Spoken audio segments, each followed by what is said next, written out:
देवनिवासी श्रीमंत श्री जगद्गुरु तुकाराम महाराज यांचा 5 चरणाचा एक अत्यंत महत्त्वपूर्ण सज्जनाव सिद्ध संत नाही परंतु साधक संतांचे लक्षण आणि त्यांच्या सज्जन सहवासाचं जे फल आहे त्या फलाचं वर्णन करणारा अभंग आज या ठिकाणी भगवत सेवेसाठी निवडलेला आहे.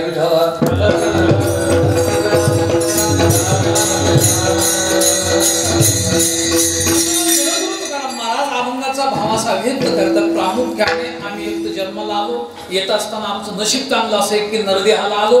नरदेहाला आल्याच्या नंतर प्रामुख्याने जगद्गुरु तुकाराम महाराज सांगतात की सद्गुरु एव अभिगच्छत समित पाणिम श्रोत्री ब्रह्मनिष्ठ, म्हणजे अत्यंत सज्जन कृपाळू ब्रह्मनिष्ठ असलेल्या अशा आम्ही संतांना शरण गेलो. आणि त्याच्यानंतर प्रामुख्याने झालं काय, सज्जनाव त्यांची सेवा केली. परिणाम असा झाला अज्ञान गेलं. आणि अज्ञान गेलं रे गेलं, ज्यांचं अज्ञान गेलं त्यांची वासना जाते आणि ज्यांची वासना गेली तयाशीच ब्रह्मरसाची गोडी भावली, म्हणजे त्यांना ब्रह्मरस जीवनामध्ये प्राप्त झाल्याशिवाय राहत नाही. जगद्गुरु तुकाराम महाराज सांगतात आमचं अज्ञान गेलं, वासना गेली. प्रामुख्याने सज्जन खरं तर ब्रह्मरस आम्हाला प्राप्त झाला, पण आपल्या लक्षात ठेवा महाराजांनी सांगितलं मला ब्रह्मरस मला ब्रह्मज्ञान प्राप्त झालं हे म्हणणं सुद्धा सज्जनाव अत्यंत मूर्खपणाचं लक्षण आहे. हा विटाळ आहे. जगद्गुरु तुकाराम महाराज सांगतात आणि हा विटाळ सुद्धा खऱ्या अर्थाने मी ब्रह्मज्ञानी आहे हा विटाळही ज्यांचा निघून गेला. आणि मला असं वाटतं हे ज्यांचं झालं त्यांचं मन एका ठिकाणी स्थिर होतं, निश्चल होतं. आणि मन जिथे निश्चल होतं स्थिर होतं त्याचे सज्जन परका आनंद नाही, स्वतःचा निज जो आनंद आहे स्वस्वरूपभूत आनंद आहे हा आनंद त्याला जर प्राप्त होतो. आणि असा आनंद प्राप्त झाला तर हा आनंद प्राप्त झाल्याच्या नंतर एवढा आनंद जगामध्ये सज्जन हे सर्व लोक सत्ता संपत्ती वैभवामध्ये मग्न आहे तरी देखील कुठं ना कुठं त्यांना पीडा भोगावं लागते. पण महाराज सांगतात असं मन एकदा स्थिर झालं की त्याचे सर्वोच्च पदाचा आनंद प्राप्त होतो. आणि असा आनंद प्राप्त झाल्याच्या नंतर एवढा आनंद आता आपण आपल्याला नाही ठेवायचा, जनसामान्यापर्यंत हा आनंद पोच झाला पाहिजे. हा एक शुद्ध अशा प्रकारचा हेतू आपल्या दृष्टीसमोर ठेवून सज्जन जगद्गुरु तुकाराम महाराज सांगतात प्रामुख्याने अशी वृत्ती ज्यांची की त्यांना ते ज्ञान त्यांना तो आनंद प्राप्त झाला पाहिजे हा हेतू ठेवून मला असं वाटतं जे प्रवृत्त होतात खऱ्या अर्थाने महाराज सांगतात तेच पुण्यवंत. आलं का? जगामध्ये तेच पुण्यवान आहे, तेच परोपकारी. कारण कोण प्रबोधी त्या नारी नर लोका म्हणजे उपदेश करत असताना सज्जन कुठल्याही प्रकारचा आश्रमभेद पंथभेद लिंगभेद लक्षात आलं का जातीभेद वगैरे करत नाही. प्रबोधी त्या नारी नर लोका म्हणजे सज्जन कुठल्याही प्रकारचा विचार न करताना आपल्या तत्वज्ञानाचा सुका जो सज्जन सामान्यापर्यंत पोच करतो. महाराज सांगतात अरे तो संतच आहे, तो साधूच आहे. आणि अशा सत्पुरुषाचा आम्हाला आता सेवा करायची. मग लोक म्हटले महाराज तुम्ही सेवा करायला आता आले पण आम्ही अगोदरच गुंतले. ते म्हणे तुम्ही काय करता, ते म्हणे आम्ही पायात गुंतलो. तुम्ही ते म्हणे आम्ही हातात गुंतलो. ते म्हणे तुम्ही आम्ही डोकं दाबून ते गुंतलो. तुम्ही ते म्हणे आम्ही त्यांचं सडा समर्जन वगैरे करतो. मग एक काम करा आता आम्हाला जागाच नाही का, आता तुम्हाला जागाच नाही मग आता का आम्ही आश्रमाच्या बाहेर थोडं जाणार आहे. ते म्हण मग काय करणार, आम्ही एक काम करू. काय करू? जगद्गुरु तुकाराम महाराज सांगतात आता आमच्या माता भगिनी जाऊन विचारा पाय पुसणं. पाय पुसणं लक्षात आलं तुमच्या? पाय पुसणं म्हणजे पाय आपल्या दरवाजामध्ये पाय पुसवण्याकरिता जे ठेवलेले ते आहे का? ते म्हणते एवढं नाही ते आम्ही होतो. काय महाराज सज्जन ही भूमिका अशा लक्षणाने युक्त असलेले संत त्या संतांचा सहवास जर नाही घडला तर त्यांच्या पायाचं पुसणं का व्हायना आमदाराचे पाय चाटवल्यापेक्षा साहेब लक्षात आलं का? मला असं वाटतं इथं पाय पुसणं झालेलं पुरतं झाला.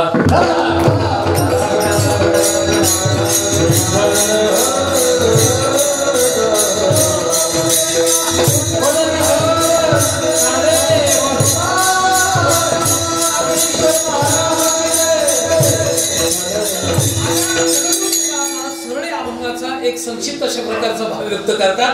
आता अभंगाचा विस्तारित जो अर्थ तो आपल्याला गुरुकृपेने अंतःकरण कृपेने शास्त्र कृपेने तुम्हा सर्व भाविक भक्तांच्या अनमोल अशा प्रतिसादाच्या माध्यमातून आपल्याला प्राप्त झालेला वेळ त्या वेळेच्या आज सज्जन थोडंफार चिंतन करण्याचे अल्पसा प्रयत्न करायचा. परंतु शिवेला प्रारंभ करण्यापूर्वी अल्पसा परिहार शास्त्र भाषेमध्ये आपण ज्याला प्रवृत्ती निमित्त म्हणतो ते माझ्या दृष्टिकोनातून कथन करणं हे अत्यंत गरजेचं महत्वाचं असं मी समजतो.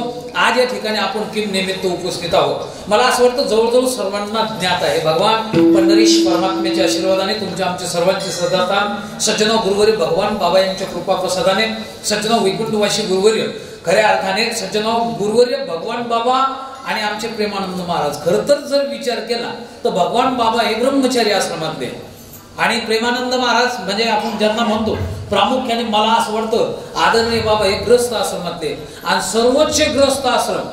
मला याच्यातून एवढं सांगायचं एवढा मोठा ग्रस्त आश्रम सर्वसामान्यातून विशेषपर्यंत पोच केला पण त्याचा तादात्म्य त्याचे आसक्ती आपल्या अंतःकरणात न ठेवताने सज्जन आपल्या परमपदाला प्राप्त करण्याकरता आतुनात अशा प्रकारची ज्यांनी आजीवन साधना केली म्हणून तो सामान्यातून ते व्यवहारामध्येही विशेष झाले आणि परमार्थामध्ये सुद्धा काय झाले विशेष झाले. जगातले कोणती लेख होता त्यांची पुण्यतिथी वगैरे करा लक्षात आलं का. म्हणजे अशा बाबांच्या सज्जन थोर त्यांच्या पुण्याने त्यांच्याच पुण्यस्मरणाच्या निमित्ताने खरं तर आमचे समस्त सज्जन सर्व गोल्डे पाटील परिवारातील सर्व सदस्य आणि समस्त त्यांना या गावातील सहकार्य करणारे आमचे सर्व सज्जन रेवगावकर मंडळी यांच्या अनमोल अशा सहकार्यातून आमचे परमश्री परम आदरणीय संस्थापक आपलं संस्थाचालक हा असा सज्जन हरिभक्त पारायण मृदुंग मणी तथा कीर्तनकार हरिभक्त पारायण विष्णू महाराज बारड यांच्या कुशल नेतृत्वाने मार्गदर्शनाने आणि तमाम आमचे सर्व या ठिकाणी उपस्थित असलेले मला असं वाटतं संगीत अलंकार संगीत विशारद सर्व मंडळी आमचे या ठिकाणी उपस्थित असलेले आणि दररोज असलेले मला असं वाटतं की आदरणीय हरिभक्त पारायण सज्जन आमचे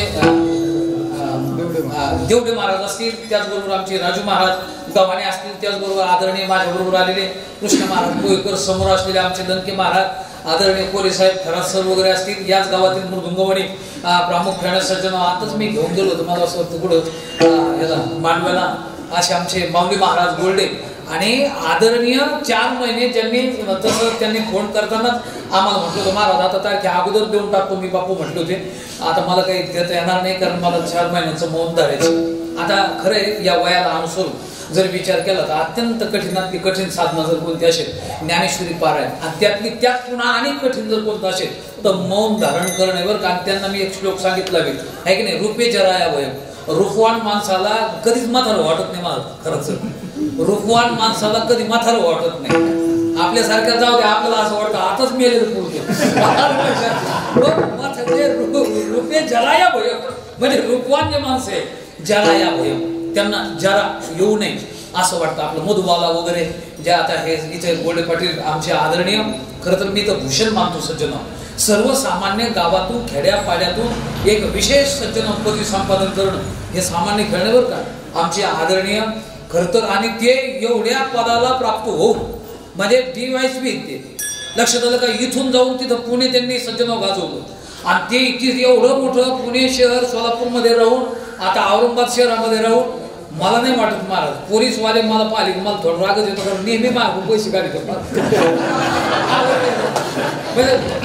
माझ्याकडे लायसन नाही मी असं गाडी म्हणजे आपण खेड्यापाड्यातले लोक आपण इकडे घेत नाही कोणाला पण तिकडे मी कालच एक परिचय करून घेतला किंवा साहेब आमचं म्हणजे पकडी जाऊ इथं आम्हाला थोडं सांभाळा तुम्ही लक्षात आलं का आणि आमचे आता इथं बोलके दिसतो आम्ही पण तिथं आम्हाला काही बोलता येत नाही ते बोलता 3 वर्षापर्यंत नियम सांगत राहते काही ना काहीतरी आटकी देत लक्षात ठेवा पण असं समजू नका की पोलीस खातं म्हणजे हे सज्जन अत्यंत असे सुसंस्कार संपूर्ण त्या पोलिसाचे मालक होण्याचं मत भाग्य जरी यांना लाभलं तर मला असं वाटतं ते सोलापूरला असू द्या मी बी सोलापूरमध्ये होतो 12 वर्ष लक्षात आलं का म्हणजे तुम्ही अत्यंत तिथं भाषा सुद्धा चांगली नाही काय लागा काय चाललं भाळ पण तुला मारीन बरं कमी म्हणजे काही क्रिया नाही साहेब लक्षात ठेवा पण अशा पद्धतीच्या कोणत्याही जिल्ह्यामध्ये जाऊ त्यांनी आपल्या घरातले असलेले पारमार्थिक सुसंस्कार सोडले नाही. सज्जन असे गोल्डे पाटील विश्वंभरराव खरं तर आदरणीय ते आमच्यासाठी भोजनासाठी थांबले आणि सर्व वारकऱ्यांचा आपण आदर केला पाहिजे एक भूमिका घेणं हे महाराज आजच्या वर्तमान काळामध्ये अत्यंत कठीण काम आहे. विठ्ठलाला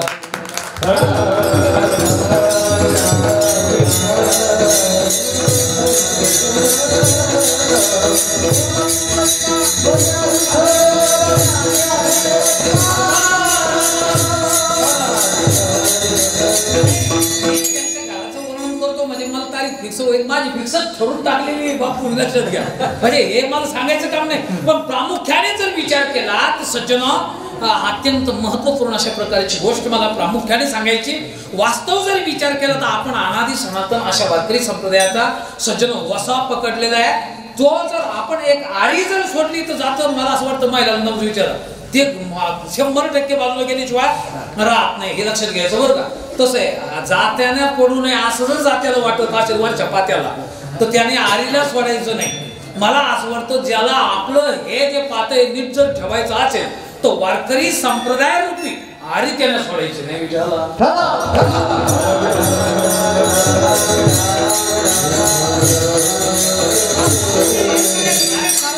सर्व कठीण साधना जर कोणती असेल, रूपवान असेल त्याला विचाराची भीती आहे. लक्षात आलं का? वित्तीय रूपाला भय म्हणजे वित्तवान जो आहे त्याला आता इन्कम टॅक्स आपल्यावर राजाची भीती आहे. हे मी 12 भय तुम्हाला सांगा प्रामुख्याने जर विचार केला. पण त्यापैकी अत्यंत मौन दान करणं सज्जन हे सुद्धा दैन्य येण्याची भीती आहे. पण अशी कठीणातली कठीण साधना त्यांनी 4 महिने संकल्प जरी केला पण 2 महिने सज्जन पूर्ण देण्याचं काम आदरणीय बापूंनी केलं.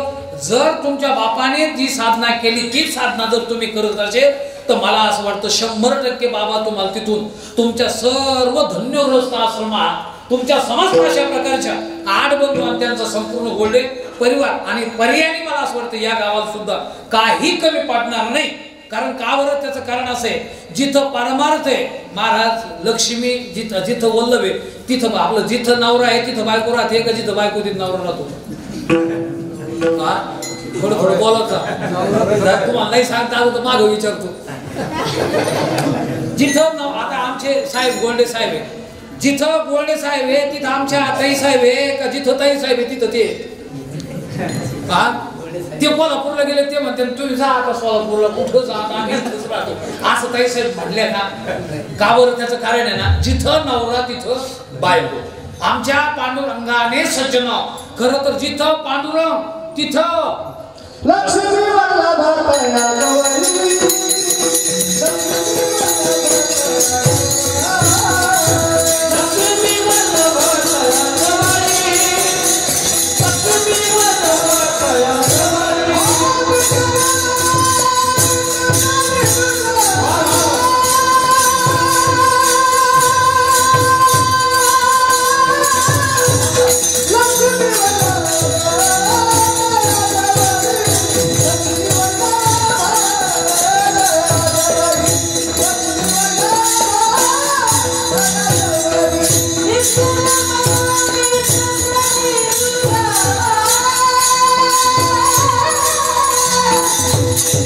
साधू देवनिवासी श्रीमंत श्री जगद्गुरु तुकाराम महाराज यांचा 5 चरणाचा एक अत्यंत महत्त्वपूर्ण सज्जन सिद्ध संत नाही परंतु साधक संतांचे लक्षण आणि त्यांच्या सज्जन सहवासाचं जे फल आहे त्या फलाचं वर्णन करणारा अभंग आज या ठिकाणी भगवत सेवेसाठी निवडलेला आहे.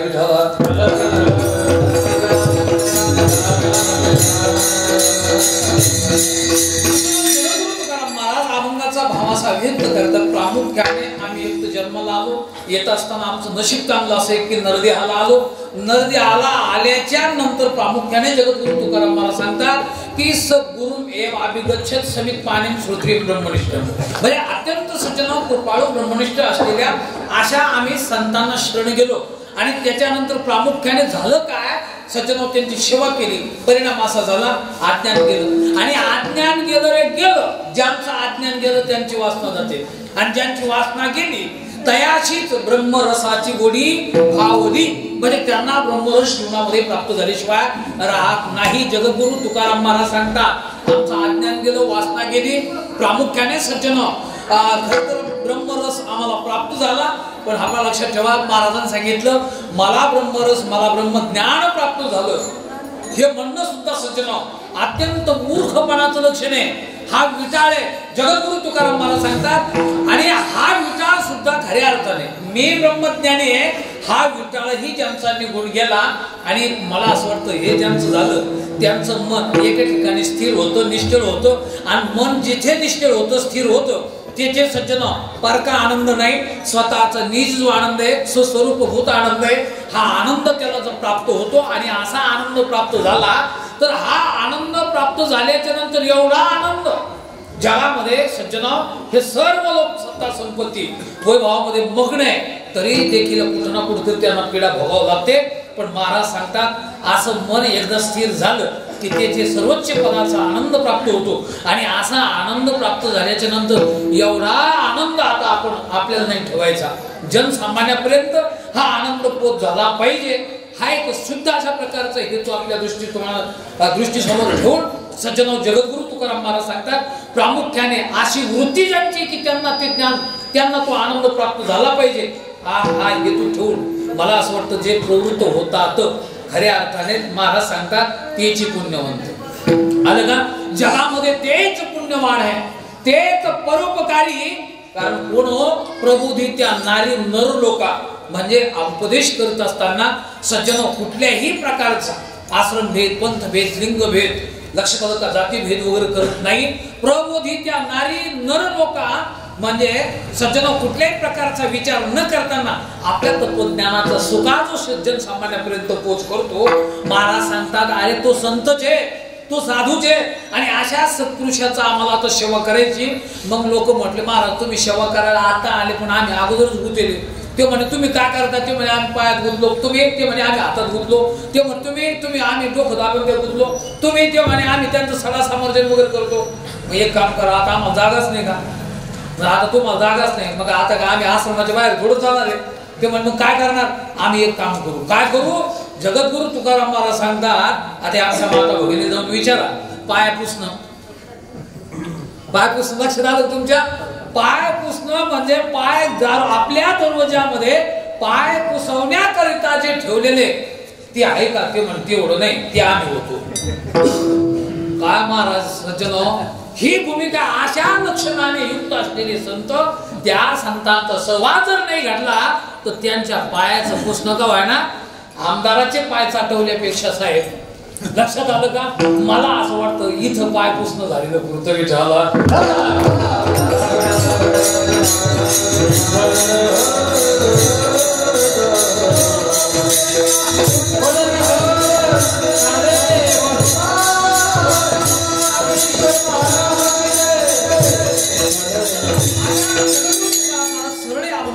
एक संक्षिप्त अशा प्रकारचा भाव व्यक्त करतात. आता अभंगाचा विस्तारित जो अर्थ तो आपल्याला गुरुकृपेने, अंतःकरण कृपेने, शास्त्र कृपेने तुम्हा सर्व भाविक भक्तांच्या अनमोल अशा प्रतिसादाच्या माध्यमातून आपल्याला प्राप्त झालेला वेळ त्या वेळेच्या आत सज्जन थोडंफार चिंतन करण्याचे कालपसा प्रयत्न करायचा. परंतु शिवेला प्रारंभ करण्यापूर्वी अल्पसा परिहार शास्त्रीय भाषेमध्ये आपण ज्याला प्रवृत्ती निमित्त म्हणतो ते माझ्या दृष्टिकोनातून कथन करणं हे अत्यंत गरजेचं महत्वाचं असं मी समजतो.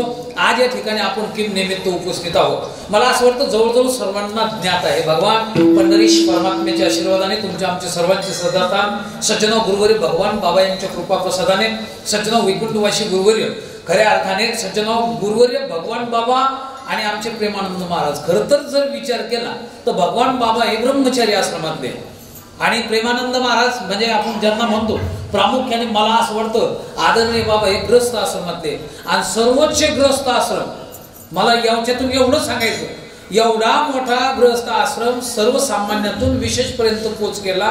पण त्याचा तादात्म्य त्याचे असत्य आपल्या अंतःकरणात न ठेवताने सज्जना आपल्या परमपदाला प्राप्त करण्याकरता आतुनात अशा प्रकारची ज्यांनी आजीवन साधना केली म्हणून तो सामान्यातून ते व्यवहारामध्येही विशेष झाले आणि परमार्थामध्ये सुद्धा काय झाले विशेष झाले. जगातले कोणती लेख होता त्यांची पुण्यतिथी वगैरे करा. लक्षात आलं का? म्हणजे अशा बाबांच्या सज्जन थोर त्यांच्या पुण्याने त्यांच्याच पुण्यस्मरणाच्या निमित्ताने खरं तर आमचे समस्त सज्जन सर्व गोल्डे पाटील परिवारातील सर्व सदस्य आणि समस्त त्यांना या गावातील सहकार्य करणारे आमचे सर्व सज्जन रेवगावकर मंडळी यांच्या अनमोल अशा सहकार्यातून आमचे परमश्री परम आदरणीय संस्थापक आपलं संस्थाचालक हा सज्जन हरिभक्त पारायण मृदुंग मणी तथा कीर्तनकार हरिभक्त पारायण विष्णू महाराज बारड यांच्या कुशल नेतृत्वाने मार्गदर्शनाने आणि तमाम आमचे सर्व या ठिकाणी उपस्थित असलेले मला असं वाटतं संगीत अलंकार संगीत विशारद सर्व मंडळी आमचे या ठिकाणी उपस्थित असलेले आणि दररोज असलेले मला असं वाटतं की आदरणीय हरिभक्त पारायण सज्जन आमचे देवडे महाराज असतील, त्याचबरोबर आमचे राजू महाराज गव्हाणे असतील, त्याचबरोबर आदरणीय माझ्याबरोबर आलेले कृष्ण महाराज कोळीकर, समोर असलेले आमचे दणके महाराज आदरणीय कोरे साहेब खरात सर वगैरे असतील, याच गावातील मृदुंगवणी प्रामुख्याने सज्जन आताच मी घेऊन गेलो होतो मला असं वाटतं कुठं याला मांडव्याला असे आमचे माऊली महाराज गोल्डे आणि आदरणीय 4 महिने ज्यांनी तसं त्यांनी फोन करतानाच आम्हाला म्हटलं होतं महाराज आता तारखे अगोदर देऊन टाकतो मी बापू म्हटले होते आता मला काही देता येणार नाही कारण मला 4 महिन्याचं मौन धरायचं. आता खरं आहे या वयाला अनुसरून जर विचार केला तर अत्यंत कठीणातली कठीण साधना जर कोणती असेल ज्ञानेश्वरी पारायण आणि त्यात पुन्हा अनेक कठीण जर कोणतं असेल तर मौन धारण करणे बरं. कारण त्यांना मी एक श्लोक सांगितला आहे की नाही, रूपे जराया वयम. रूपवान माणसाला कधीच म्हातारं वाटत नाही. मला खरंच रूपवान माणसाला कधी म्हातारं वाटत नाही. आपल्यासारख्या जाऊ दे आपल्याला असं वाटतं आताच मेलेलं पुरतो. रूपे जराया भयम म्हणजे रूपवान जे माणसं आहे जराया भयम त्यांना जरा येऊ नये असं वाटतं. आपलं मधुबाला वगैरे ज्या आता हे इथे गोल्डे पाटील आमचे आदरणीय खरं तर मी तर भूषण मानतो सज्जन. सर्वसामान्य गावातून खेड्यापाड्यातून एक विशेष सज्जन पदवी संपादन करणं हे सामान्य खेळणे बरं का आमचे आदरणीय खरं तर. आणि ते एवढ्या पदाला प्राप्त होऊ म्हणजे DYSP ते लक्षात आलं का इथून जाऊन तिथं पुणे त्यांनी सज्जनाव गाजवलं आणि ते एवढं मोठं पुणे शहर सोलापूरमध्ये राहून आता औरंगाबाद शहरामध्ये राहून मला नाही वाटत महाराज पोलीसवाले मला पाहिले मला थोडं रागच येतो कारण नेहमी मागून पैसे काढतो माझ्याकडे लायसन नाही. मी असं गाडी म्हणजे आपण खेड्यापाड्यातले लोक आपण इकडे घेत नाही कोणाला पण तिकडे मी कालच एक परिचय करून घेतला गोवा साहेब आमचं म्हणजे पकडी जाऊ इथं आम्हाला थोडं सांभाळा तुम्ही लक्षात आलं का. आणि आमचे आता इथं बोलके दिसतो आम्ही पण तिथं आम्हाला काही बोलता येत नाही. ते बोलता 3 वर्षापर्यंत नियम सांगत राहते काही ना काहीतरी आटकी देत लक्षात ठेवा. पण असं समजू नका की पोलीस खातं म्हणजे हे सज्जनाव अत्यंत असे सुसंस्कार संपूर्ण त्या पोलिसाचे मालक होण्याचं मत भाग्य जरी यांना लाभलं तर मला असं वाटतं ते सोलापूरला असू द्या. मी सोलापूरमध्ये होतो 12 वर्ष लक्षात आलं का. म्हणजे तुम्ही अत्यंत तिथं भाषा सुद्धा चांगली नाही काय लागा काय चाललं भाळ पण तुला मारीन बरं कमी म्हणजे काही वेळ नाही साहेब लक्षात ठेवा. पण अशा पद्धतीच्या कोणत्याही जिल्ह्यामध्ये जाऊ त्यांनी आपल्या घरातले असलेले परमार्थिक सुसंस्कार सोडले नाहीत. सज्जनाव असे गोल्डे पाटील विश्वंभरराव खरं तर आदरणीय ते आमच्यासाठी भोजनासाठी थांबले आणि सर्व वारकऱ्यांचा आपण आदर केला पाहिजे एक भूमिका घेणं हे महाराज आजच्या वर्तमान काळामध्ये अत्यंत कठीण काम आहे. विठ्ठला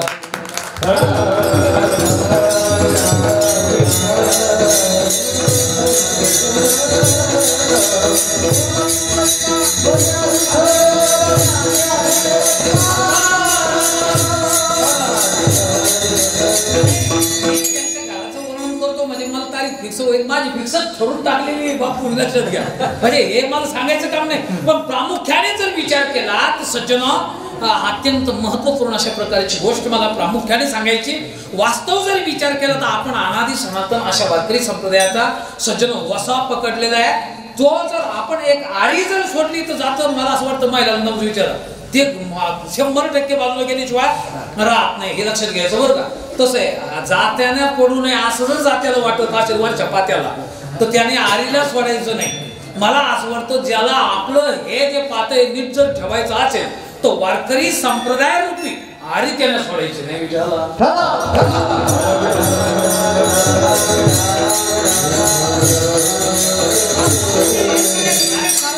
सर्व कठीण साधना जर कोणती असेल रूपवान असेल त्याला जराची भीती आहे. लक्षात आलं का. वित्तीय रूपाला भय म्हणजे वित्तवान जो आहे त्याला आता इन्कम टॅक्स आपल्यावर राजाची भीती आहे. हे मी 12 भय तुम्हाला सांगा प्रामुख्याने जर विचार केला पण त्यापैकी अत्यंत मौन धारण करणं सज्जन हे सुद्धा दैन्य येण्याची भीती आहे. पण अशी कठीणातली कठीण साधना त्यांनी 4 महिने संकल्प जरी केला पण 2 महिने सज्जनावर पूर्ण देण्याचं काम आदरणीय बापूंनी केलं. जर तुमच्या बापाने जी साधना केली तीच साधना जर तुम्ही करत असेल तर मला असं वाटतं 100% बाबा तुम्हाला तिथून तुमच्या सर्व धन्यग्रस्त आश्रमात तुमच्या समस्त अशा प्रकारच्या 8 बंधू आणि त्यांचा संपूर्ण गोल्डे परिवार आणि पर्यायाने मला असं वाटतं या गावाला सुद्धा काही कमी पडणार नाही. कारण का बरं त्याचं कारण असं आहे जिथं परमार्थ आहे महाराज लक्ष्मी जिथं जिथं वल्लभ आहे तिथं आपलं जिथं नवरा आहे तिथं बायको राहते का जिथं बायको तिथं नवरा राहतो. थोडं थोडं बोलत तुम्हाला नाही सांगता आलं तर मागं विचारतो. जिथं आता आमचे साहेब गोल्डे साहेब आहे जिथं गोल्डे साहेब आहे तिथं आमच्या ताई साहेब आहे का जिथं ताई साहेब आहे तिथं ते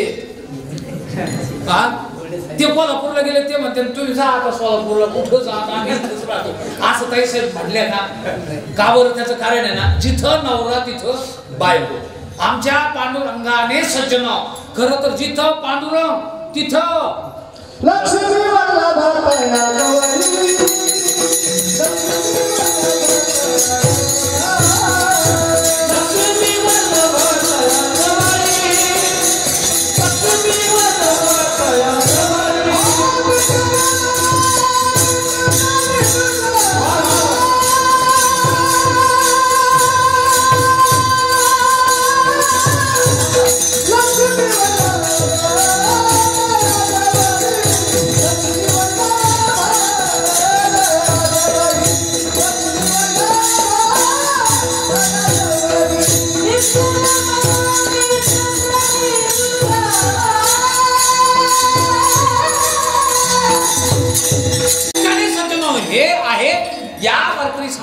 मला एवढाच मुद्दा सांगायचा होता की जिथं नवरा 100% तिथं बायको जर इथं पारमार्थ आहे तर लक्ष्मी सुद्धा वेळ न दमा सज्जन गोकुळामध्ये भगवान श्रीकृष्ण अगोदर गेले आणि मग गोकुळीतल्या सुखाला काय आपल्या गोकुळीतल्या लोकांना काय झालं आनंद झाला आणि आनंदच नुसता झाला का घरोघरी काय झाला अहो लक्ष्मीचा वास दैन्य दारिद्र्यास त्रास आला कारण भगवान श्रीकृष्ण तिथं अवतार धारण करणार होता मला असं वाटतं बाबांनी समाधी घेतली त्या निमित्ताने एवढं मोठं वैभव निर्माण झालं आणि इथं जर परमार्थ होत असेल सज्जन नशीबवान माणसं आहेत आपण तुम्हाला आता इथून पुढे कोरोना जास्त होणार नाही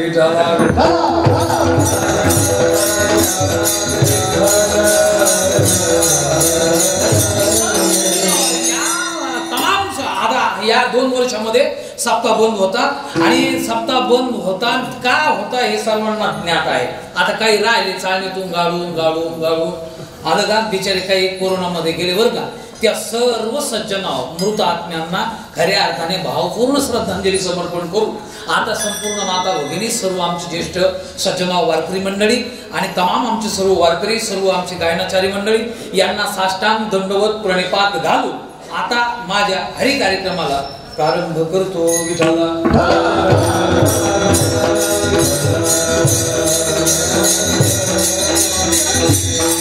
प्रामुख्याने यांनी सांगितलं काय की ब्रह्मरस गोडी तयासी फावली वासना निमाली ज्यांची समूळ वासना गेली खरं तर जगद्गुरु आमचे गुरुवर्य बहु सांगायचे पहा जगामध्ये वास्तव जर विचार केला तर 4 वर्ग आपल्याला पाहायला सापडतात बरं का पहिला वर्ग असा आहे की याचा जन्मही अज्ञानात आहे लंकेमार याचं जगणंही अज्ञानात आणि याचं मरण सुद्धा अज्ञानामध्ये जगातला दुसरा वर्ग असा आहे की याचं जगणं मला असं वाटतं जन्म ज्ञानामध्ये जगणं आणि मरण मात्र अज्ञानामध्ये जगातला तिसरा वर्ग असा आहे याचं जन्मही ज्ञानात याचं जगणंही ज्ञानात आणि याचं जाणंही ज्ञानात जगातला चौथा वर्ग असा आहे याचा जन्म अज्ञानात आहे पण लक्षात ठेवा जगणं प्रयत्नात आहे आणि मग मरण मात्र ज्ञानामध्ये विचारला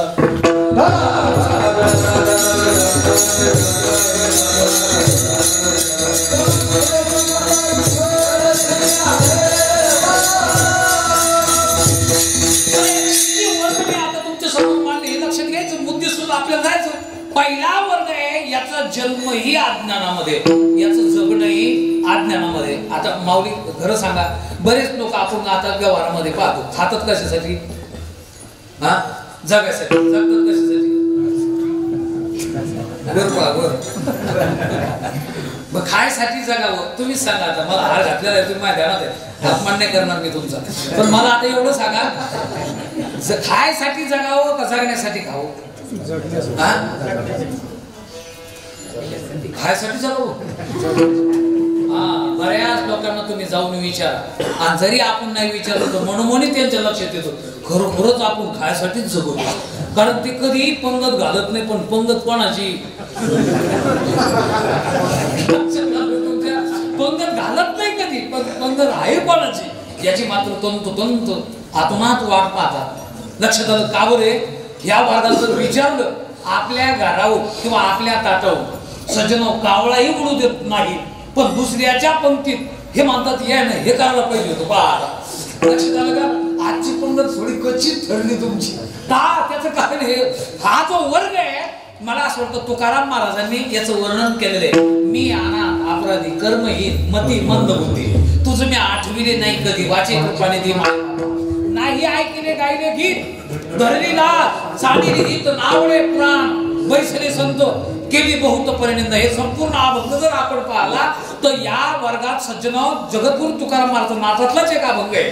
अहो मरती मेलो नेनो किती, हाची लाभ तयाची संगती. असे लोक सज्जन कितीही जन्मले आणि कितीही मेले तरी सुद्धा काही फरक पडत नाही. आणि यांना फक्त एकच असं वाटतं कपडे चांगले घालायचे, खायला चांगलं पाहिजे. आणि मला असं वाटतं तुकाराम महाराजांनी हे 4 वाकाचा वर्णनच केलेले आहे. याचं वर्णन करत असताना स्वतः महाराजांनी सांगितलेलं आहे की नाही. म्हणजे खावे प्यावे खावे प्यावे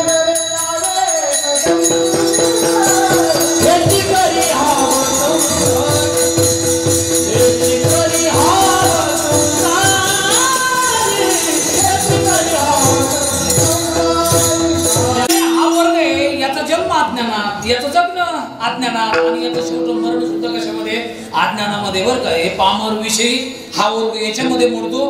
आता मला सांगा दुसरा जो वर्ग आहे याचा जन्म ज्ञानात आहे. बरं का आता तुम्हाला वर्णन सांगतो.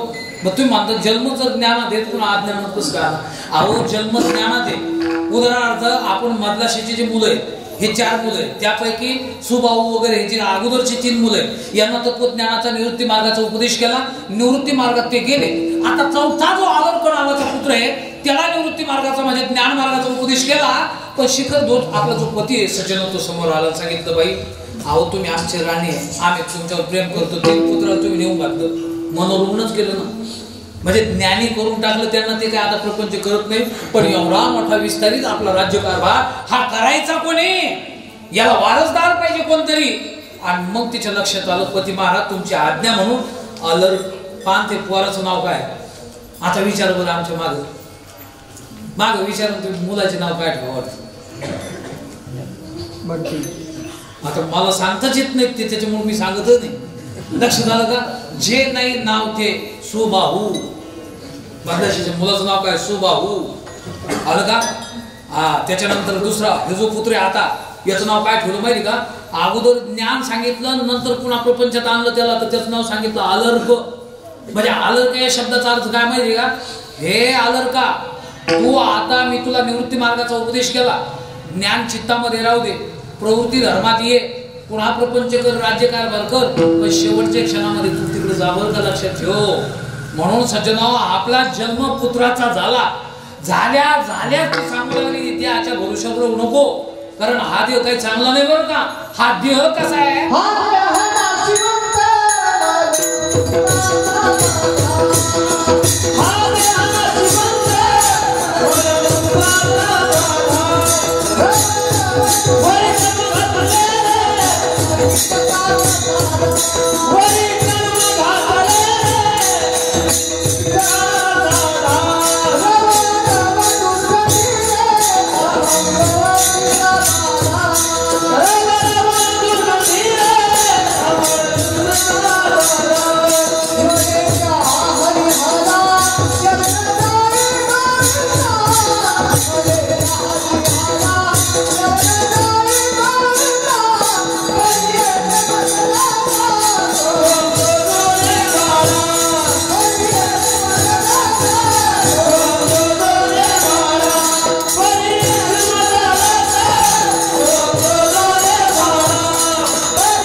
सोहम म्हणजे तू सोहम शब्दाचा मारा केला. लक्षात ठेवा.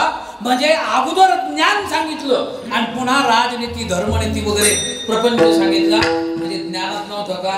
होता ज्ञानामध्ये. पण पुन्हा कशावर आला? प्रवृत्तीवर आला. बरं का? म्हणजे अगोदर ज्ञान. आता बरेच आमचे लोक बरं का 12 वर्ष शिकून येतात आणि आल्याच्या नंतर एकदा इकडे प्रपंचात नादी लागले महाराज काय सांगा तुम्हाला ग्रंथाला वाढवी लागते. सोडणंच होत नाही. मरुस्तर लक्षात ठेवा. ज्ञानेश्वरी सुद्धा वाचत नाही. मग आता ग्रंथ अगोदर ज्ञान नाही का? ज्ञान आहे पण ज्ञान त्याचं काय झालं, विस्मरण होते.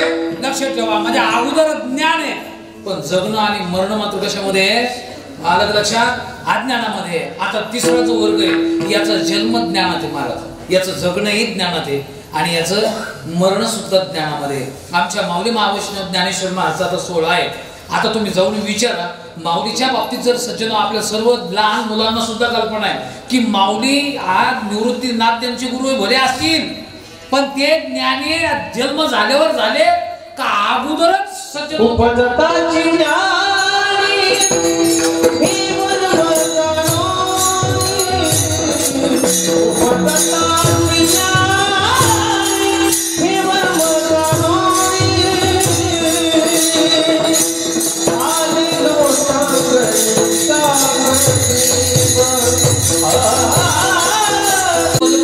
ज्ञानी याचा अर्थ आहे की जन्मताच ज्ञान.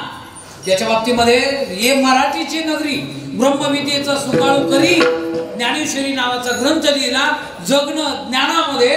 आणि मला असं वाटतं आता पाहतो अमृताती ही पैजा जिंके या म्हणण्यामध्ये माझा मराठीची बोलू कौतुके. लक्षात आलं का, अमृताती ही पैजा जिंके.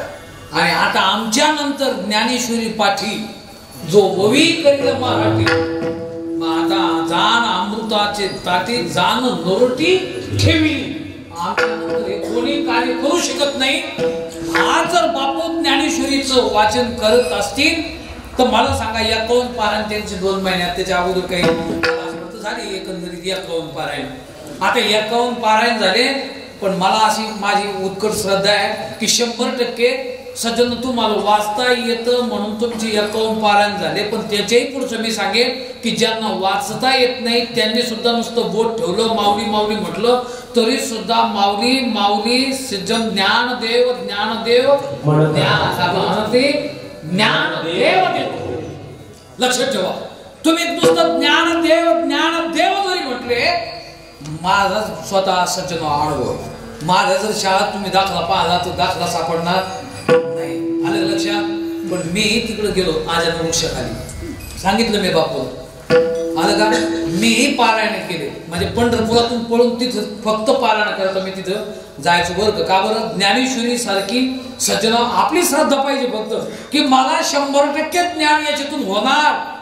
जर तुम्ही असं होणार असा निश्चय जर केला तर सज्जन इथं संशय निश्चयाने तुम्हाला ज्ञान होणार.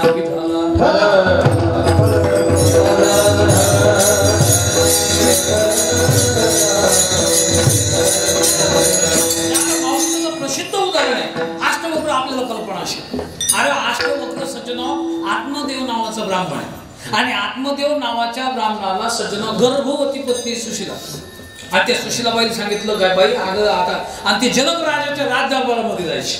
पुढे सभेला जात असताना सांगितलं पत्नीला अगं स्वयंपाक लवकर कर. आता ते बिचाऱ्याने स्वयंपाक तयार केला. अगं लवकर वाट, मला राजा जनकाच्या दरबारामध्ये त्या ठिकाणी पांडित्य मिरवण्याला जायचं नाही, तत्वज्ञानाची चर्चा करायला जायचं असं ते म्हणायचे. महाराज ते गर्भ ज्यावेळेस वाढून देत असताना सांगितलं काय मूर्ख अगं बाई तू, लक्षात आलं का लवकर वाढ मला जायचं. तर मूर्ख हे म्हटल्याच नंतर आतूनच आवाज आला गर्भातून. आणि तो गर्भ सज्जन बघू लागला की बाबा तुम्हीच मूर्ख आहात, नुसते मूर्खच नाही तर महामूर्ख आहात पहा. लक्षात आलं का. तर ते म्हणते बाई तू मला शिव्या द्यायला लागले. ते म्हणे मी नाही. मग आवाज येतोय कुठून. आणि मग आतमध्ये लक्षात आलं त्याच्या की आपली पत्नी गर्भवती आहे, आतून आवाज येतो त्या अर्थी हे पोरग खराब निघायच्या मागे. म्हणजे आत असताना शिव्या देतो, बाहेर आलं काय करेल. लक्षात आलं का. आता जर एवढे शिव्या देतो मला महामूर्ख म्हणतो, बाहेर आल्यावर काय करेल महाराज. अहो त्याला थांबवलं नाही, त्याला डायरेक्ट शाप देऊन टाकला की जा तू बाहेर आल्यावर महाच मूर्ख निघणारे. बहुतेक आता शिव्या देत होतं तर 100% तू 8 ठिकाणी वाकडा होऊन येशील. बिचार बापाचा शाप लागला आणि 8 ठिकाणी वाकडं झालं म्हणून त्याचं 8 टोक. आणि मग मात्र ते रांगत होतं खेळत होतं. एक दिवस परिणाम असा झाला, त्याने पत्नीने सांगितलं अगं मी आता चाललो आपल्या राज्यसभेला जनकाच्या सभेमध्ये, मला तत्वज्ञानाची चर्चा करायची. याचे शब्दच ते असायचे. पण त्यावेळेस ते एक मुलगा सज्जन खरं तर ते गेले आणि गेलेच नंतर सभेमध्ये बसले. आईने सांगितलं अरे अष्टवक्रा जा बरं तुझ्या वडिलांना पिताश्रींना घेऊन ये लवकर आणि घेऊन ये म्हटल्याच्या नंतर सज्जन हे केलं लग्न 8 ठिकाणी वाकडं. त्याच्यामुळे सभेमध्ये भर सभेमध्ये सज्जन सारे पंडित आणि याच्याकडे पाहिला 1000 पंडित तिथे. याचा चेहरा पाहिला बोल नाही एकदा बोल लागला तर पायापासून हालत होतं. नुसतं बोलायचं असेल एक शब्द तर पायापासून हालायचं लक्षात ठेवा. इतका व्यंग अशा प्रकारचा हा अष्टवक्र. ज्यावेळेस त्याने बाबाला सांगितलं बाबा तुम्हाला आपल्या माझ्या आईने बोलवलं हा माणूस तर राजा जनकासह मला असं वाटतं 1000 पंडित हसू लागले पोट धरून त्याचं व्यंगचित्र पाहून. आता पंडित हसू लागले तर राजा जनकाला काही भावना आवडल्या नाही. राजा जनकही हसू लागला. पण ज्या बापाने शाप दिला होता त्याने मात्र खाली मान घातली आणि बापाची खाली मान गेली हे अष्टवक्राने देखवलं. मग आता सारे पंडित हसू लागले राजा जनकही हसू लागला. योगावान सज्जन मग आता अष्टवक्राला वाटलं सारेच जर हसायला लागले तर आपण कसं थकवायचं आलं लक्षात. तो जोर हसू लागला. मग राजा जनकाने ती सभा स्तब्ध केली कारण कोण कोणासाठी हसतं मिळत आलं लक्षात. हे नाही का आता व्यायाम करायला जाते सकाळ सकाळ हसू म्हणतात तो म्हणजे हसवलं म्हणजे काही आट्यात वगैरे येत नाही. पण मी पंढरपूरकडे पाहिलं हा त्या म्हणजे व्यायाम करू लागलं. ते बरेच लोक त्यांनी जमा केले होते नुसतं हसायचं. आणि मग त्या सभेमध्ये कोण कोणासाठी हसतं काही मिळून फक्त हसायचं असतं. आणि तो गुरु खरंच हसता हसता महाराज जो मुखिया होता तोच गेला ना. अहो गेला जागेवर इतका हसला. मला एक सांगा तुम्ही परिणाम काय होतो माहितीये का. जायसाठी आम्ही जाऊ नये याच्यासाठी हसले आलं लक्षात. पण हसण्यामुळेच गेले असे नंतर डॉक्टर म्हणू लागले. आता मला हेच सांगायचं की सज्जन इथेही तोच गोंधळ झाला की कोण कोणासाठी हसतो मेळ लागत नाही. तर त्यावेळेस मात्र योगावाना अष्टवक्रान सज्जन जनकाने सभा स्तब्ध केली. सांगितलं थांब पंडित का हसतात हे मला कळलं. मी का हसतो हेही मला कळलं अष्टवक्र. पण लक्षात ठेव तू का हसतो हे मला लक्षात आलं नाही. सांगशील का रे. पुन्हा हसू लागला तो म्हणे मग आम्ही तर वेळी नाही. लक्षात आलं का तू ज्या जोरात हसतो. ऐका आता अष्टवक्र म्हणतो राजा जनका मी तुला हसतो. डायरेक्ट उत्तर तुला राजा जनकाला. आता मोदी जाऊन डायरेक्ट म्हणलं तुला हसतो म्हणलं मारीन ना आपलं ते. लक्षात आलं का. बरं आता तुम्ही सांगा हे राजा अष्टवक्र डायरेक्ट राजा जनकाला सांगतो मी तुला हसतो. अधिकारवाणी म्हणतात त्याला. राजा जनक स्तब्ध झाला. मला का हसतो. तो म्हणे तुला याच्यासाठी हसतो की तू मला आज कळलं म्हणे की तू किती महामूर्ख आहे. पाहतो तू किती महामूर्ख आहे मला आज कळलं. तेव्हाच ते म्हणे मी महामूर्ख आहे. पंडितही स्तब्ध झाले. काय बोलू लागलं 8 वर्षाचं 8 ठिकाणी वाकडा असलेलं. तर त्यावेळेस ठिकाण सज्जन राजा जनकाने सांगितलं मी महामूर्ख आहे. पण का महामूर्ख आहे. ते म्हणे अरे तुला तत्वज्ञान झालं नाही हे आज मला कळलं. ते म्हणे कस काय झालं नाही. अरे पंडितांना होते तू तत्वज्ञानाला. ते म्हणे मग हे कोण आहे. हे पंडित नाही हे चांभार आहे. ते म्हणे हे चांभार आहे कस काय. ज्या अर्थी माझ्या वाकड्या तिकड्या वरच्या चांबड्यावर पाहून ज्या अर्थी हसतात त्या अर्थी माझा यांना आतला असलेला आत्मा कळला नाही. त्या अर्थी 100% हे चांबड्याचे परीक्षक आहे. आणि जे चांबड्याचे परीक्षक ते कोण पंडित कोणला म्हणतात. त्यावेळेस तो अष्टवक्र संस्कृत सांगू लागला. पंडाहानाम आत्मविषया बुद्धीशाम ते पंडित आत्मस्वरूपाकार झाली आहे ज्यांची बुद्धी अरे त्यांना पंडित म्हणतात. हे फक्त नावाचे पंडित आहेत. हे इथं काही कामाचे नाही. महाराज सभा उद्ध्वस्त झाली. राजा जनकही सज्जन तो बेचैन झाला. झोपला नाही. सकाळी 4 वाजेला सज्जन ब्राह्मी मुहूर्तावर उठला. अष्टवक्राच्या घरी घोडं घेऊन गेला आणि अष्टवक्र महाराजांच्या साष्टांग दंडवत सज्जनावर धारण करून त्यांना घोड्यावर बसवलं. वळवट वृक्षाखाली आणलं आणि सांगितलं महाराज खरोखर 1000 पंडित आणले. मला तत्वज्ञान झालं नाही. मी त्या तत्वज्ञानाचा भोकेलाय. मला तुम्ही तत्वज्ञान सांगा. अष्टवक्र 8 वर्षाचा आहे. जनक राजा 1000 पंडित घेऊन हजारो वर्ष होऊन गेले होते तरी ज्ञान नव्हतं झालं. 8 वर्षाच्या मुलाने वडाच्या झाडाखाली सांगितलं राजा जनका आता ऐक तुला मुक्ती इच्छेशी चेतात विषान विश्वत्यज. लक्षात आलं का. अष्टवक्र गीतेतली पहिला श्लोक हा. प्रामुख्याने मला हे सांगायचं अष्टवक्र जन्मताच गर्भातच ज्ञानी आलं का जगतानी ज्ञानी. आणि अष्टवक्र नावाची गीता आज सर्वोच्च ज्ञानेश्वरीच्या नंतर प्रसिद्ध आहे. मला असं वाटतं गेल्याच्या नंतर सुद्धा त्यांची कीर्ती गाते म्हणजे जन्मताही ज्ञान, जगतानाही ज्ञान आणि गेल्याच्या नंतरही ज्ञान.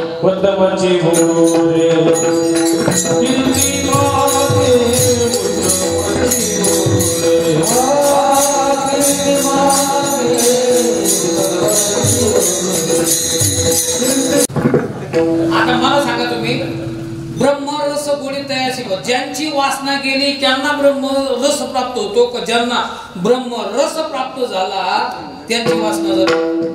थोडं थोडं बोला, इथून पुढे बोलायचं असतं आपल्याला. आलं लक्षात? बरं जाऊ द्या. काकडी विळीवर पडली, काकडी विळीवर पडली, काय होणार? काकडी वर वर काकडीचं तर थोडे खाली विळी आहे, विळी म्हणजे कापायची. मग आता त्या विळीवर काकडी पडली, काय होणार? आता काकडी खाली आणि विळी वर आहे, विळीवरून खाली पडली काकडीवर, काय होणार? कोणतं तरी एक सांगा ना. बरं जाऊ द्या. आता लग्न झाले, तुमचं तर लग्न झालेलं. आलं लक्षात? लग्न झालेले. मग आता मला एक सांगा, कुंकू अगोदर का नवरा अगोदर?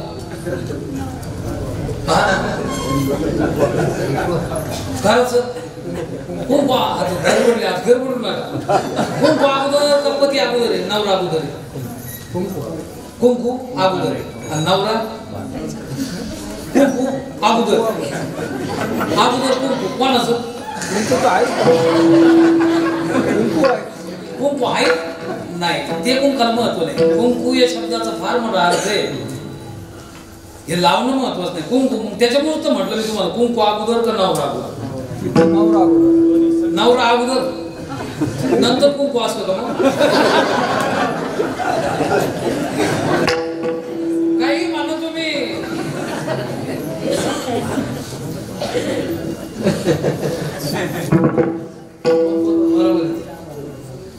युगपती, युगपती. ज्या काळात कुंकू त्याच काळात पती संज्ञा, आणि ज्या काळात पती ना त्याच काळात कुंकू. लक्षात ठेवा. अगोदर कुंकू नाही, अगोदर कुंकू मानवतो कोणाच आणि नंतर मानवतो नवरा गेल्यावर कुंकू राहतो.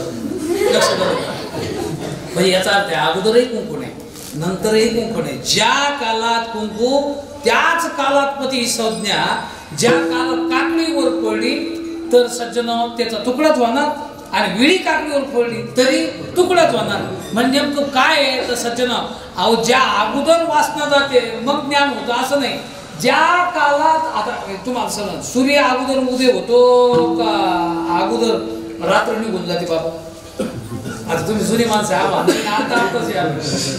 सूर्य उदय अगोदर होतो आणि नंतर रात्र जाते. मग रात्र अगोदर जाते मग सूर्याचा उदय होतो. काय होतं काय मला सांगा तुम्ही? किती प्रक्रिया सोपी मला. माऊलीची गोवी सांगतो तुम्हाला. सूर्य उदया सरीशी, सरीशी म्हणण्यामध्ये त्याच काळात रात्री पळून जाय अपयशी. लक्षात आलं का? गेली देहांतातशी अविद्या. म्हणजे ज्या काळात वासना नष्ट होते त्याच काळात ब्रह्म प्राप्त होते, आणि ज्या काळात ब्रह्मज्ञान प्राप्त होते त्याच काळात वासना जाते. हे झालं बोलणं. पण एवढं सोपं आहे गो महाराज? वासना जाणं एवढं सोपं आहे का?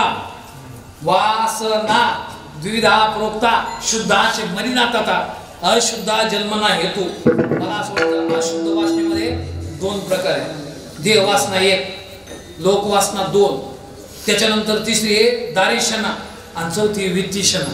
पुन्हा पाचवी आहे सज्जन गुणाधान भ्रांती, आणि त्याच्यानंतर दोष आपणायन भ्रांती. आता मी एवढं काही विस्तार करणार नाही, पण लोकात पहिली देह वासना मारा. आता पान तुम्ही सज्जन, लोकांना एवढी देह वासना आहे, काही वाहू दे पण मारा वाटत नाही. काही होऊ दे मारा वाटतं का? विलासराव देशमुख यांना जावं वाटलं का? बाळासाहेब ठाकरेंना जावं वाटलं का? मग राहिले कधी जावा नाही म्हटलं महाराज, पण गेल्याशिवाय तर नाही. का बरं? कारण आहे कोणालाही, कारण संपूर्ण सत्ता एवढा असताना मी मरावं असं त्यांना वाटत नव्हतं. पण विलाज नाही, कारण मृत्यू 100% येणार ठरलेले. मला याच्यातून एवढं सांगायचं, देह वासना म्हणजे पाहा तुम्ही सज्जन किती साधने असतील आता निघालेले. हे लावू का ते लावू का, आलं लक्षात. मग आता इतकं लावून मला असं वाटतं देह आपला स्वच्छ राहायला पाहिजे, चांगला राहायला पाहिजे, त्या लोकांना चांगलं पाहिलं पाहिजे. याचं नाव काय हो? वासना नाही, याच नाव देह वासना आहे की नाही. महाराजांचे प्रमाण दिलं ना, कपडे चांगले असावे, स्वच्छ असावं, टापटीप असावं, राहणं दोष नाही, पण त्याच्यावरच वेळ घालणं, हे मला म्हणायचं. याचं नाव काय? देह वासना. दुसरी बाबा गुरुजी सांगायचे आमची लंके महाराज, देह वासना जाईल कदाचित, वित्त वासना सुद्धा जाईल कदाचित, स्त्री वासना सुद्धा जाईल कदाचित, बरं का, कदाचित जात नाही पण कदाचित. पण आमचे भाऊ सांगायचे सर्वात अवघड लोक वासना. मला लोकांनी मानावं, मानू नये असं कोणालाच वाटत नाही. मला सांगू तुम्हाला, आता एक महाराज आलते आमच्या वर्गणीत, म्हणतो कशाची वर्गणी, सप्ताह मंदिर वगैरे, ते म्हणणे मंदिर आहे आणि समाधी मंदिर आहे. कोणाचं मंदिर? तेव्हा आपली समाधी बांधून ठेवायची, नंतर कोण करणार? महाराज आपली समाधी अगोदरच बांधून ठेवली लोकांना, काही त्याची वर्गणी मिळालं एकच का? मग कोणतरी बसून द्यायचा, पूजा पाठी आपली समाधीची होईल. अरे मेल्यावर आता तू म्हणशील कोण पाहिजे ना, नाही नाही, नंतर आपलं नाव राहिलं पाहिजे. मग काय? याचं नाव आहे लोकवासना. लक्षात आलं का? सारं जाईल पण लोकवासना कधीही सज्जनाव नष्ट होऊ शकत नाही. आणि म्हणून ही जी वासना आहे, अशुद्ध वासना आहे, जन्म ना हेतू, ही जन्माला कारण आहे. पण शुद्ध जी वासना आहे जन्म निवारिणी. मग ती वासना कोणती? तर बस कै हे बिरडे फुटे, कै तो स्वामी भेटे, युगावणी वडील निमिष माने. अशी वासना जर असेल तर ती शुद्ध वासना आहे. सज्जनो 100% ती जर जायची, तुमची अशुद्ध जायची असेल तर 100% अज्ञान जावं लागते. अज्ञान कधी जाईल? ब्रह्मज्ञान प्राप्त झाल्यानंतर. ब्रह्मज्ञान कधी प्राप्त होईल? उलट प्रश्न. वासना ज्यांची समूळ अज्ञानास वर्तमान वासना गेली त्यांना ब्रह्मरस प्राप्त झाल्याशिवाय नाही. पण आता ब्रह्मरस प्राप्त झाला, पण मला ब्रह्मरस प्राप्त झाला हे म्हणणं सुद्धा शास्त्र सांगतं. असं म्हणू नको, हा सुद्धा विटाळे, तोही गेला पाहिजे. हा ज्यांचा गेला, जगद्गुरु तुकाराम महाराज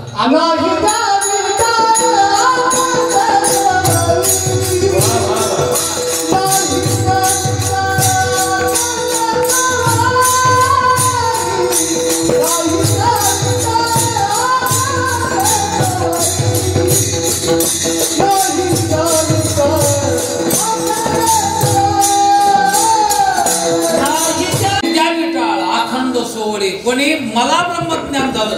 सज्जन हे काय चांगले, कारण गुरुवारी भाऊ सांगायचे विटाळ सज्जन 3 प्रकारचा आहे.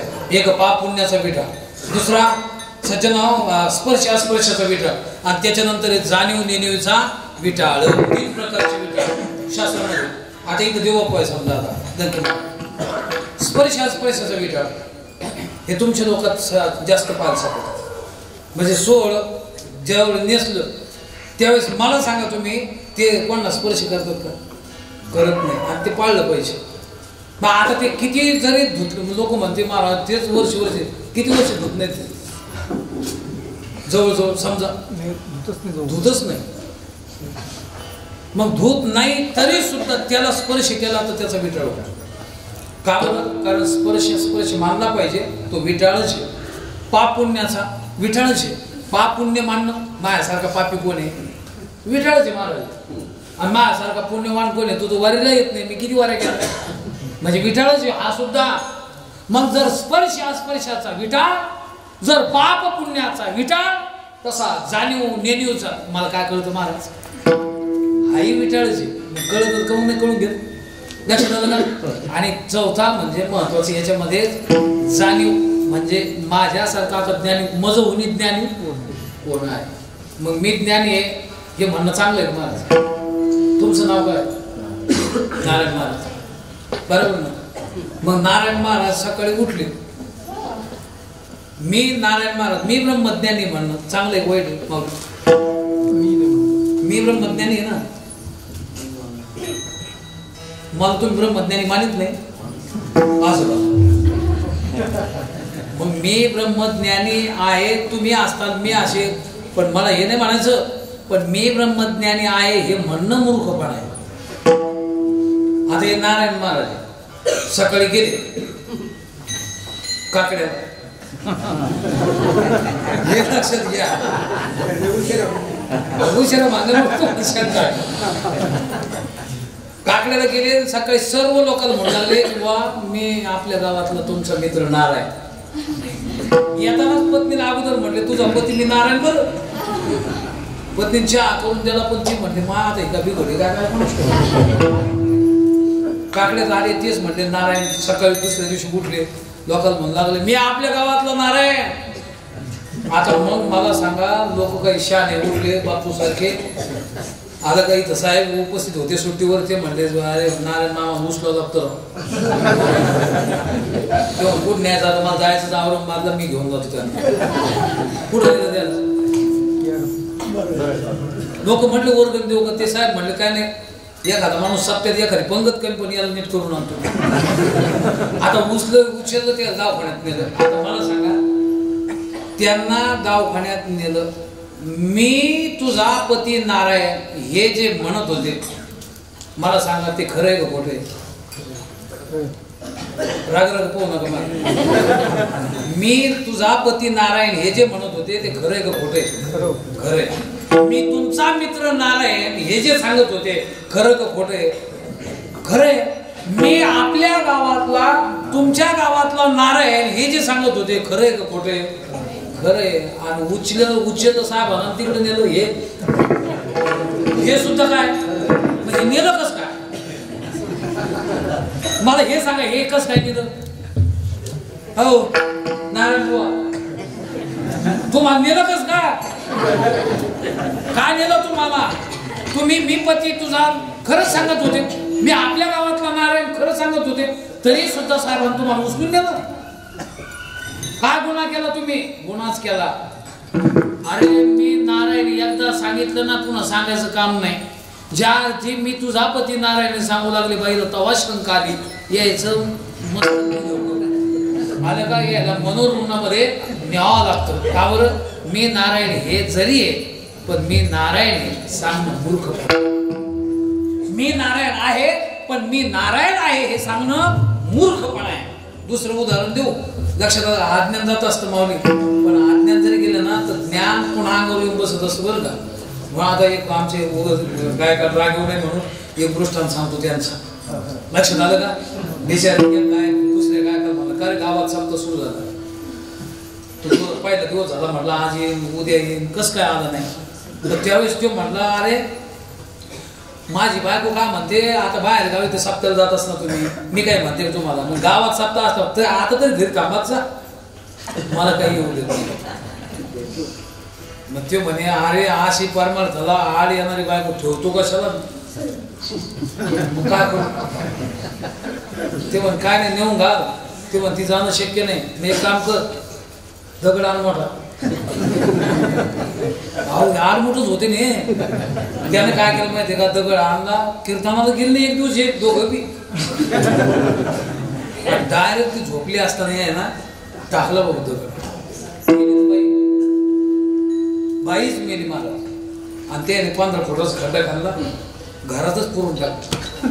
दुसऱ्या दिवशी हजर सप्त्यात गावात मस्त भजन वगैरे चाललं. 1 दिवस झाला, 2 दिवस झाला, इथला काला झाला, गावात चाललं निघाला दुसऱ्या गावात.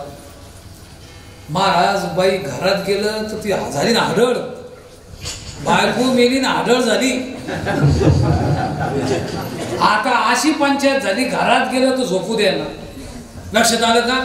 आता गावातला सप्ताह बंद झाला आणि बाहेर गेला तर पांदीत उभा राहायची. कोण्या पांदीत जा,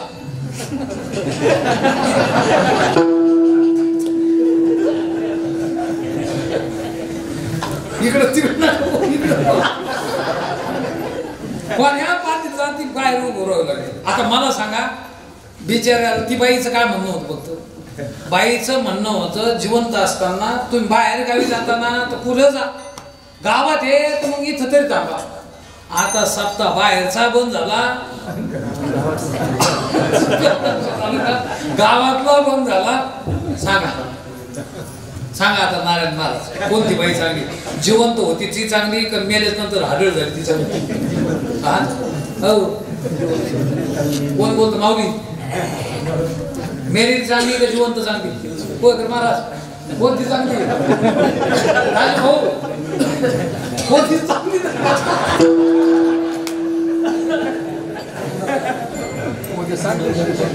नाही मग ते उद्या जर सांगितलं तर आमची अडचण नाही चहा नाही भेटणार विनोदाचा भाग सोडा गुरुजीचा दृष्टांत द्या अमृतानुभव सांगत असताना ज्ञान अज्ञान खंडनामध्ये सज्जन गुरुजीनं भयानक दृष्टांत दिले गुरुजीनं स्वतंत्र लक्षात आलं का बायको मेली जिवंत बायको मला असं वाटतं की बाहेर जाऊ देत म्हणजे गावात जाऊ देत नव्हती आणि मेलेली बायको कुठंच जाऊ देत चांगली कोणती हा अहो कोणती चांगली नाही ना सप्त्याला न येणारी चांगली आहे का सप्त्याला येऊ नको असं म्हणणारी का चांगली आहे का कोणतीच चांगली नाही मला आता तुमच्या पायात काटा मोडला मोडतो ना पायात काटा मोडला योगा तुम्ही आता काटानं कसं काय म्हणजे तुमचं पायात काटा जर मोडल कसं काढतो काट्याने हा काट्याने काटा काढता म्हणजे एवढे कीर्तन समोर बसून आणि ते गेलंच नाही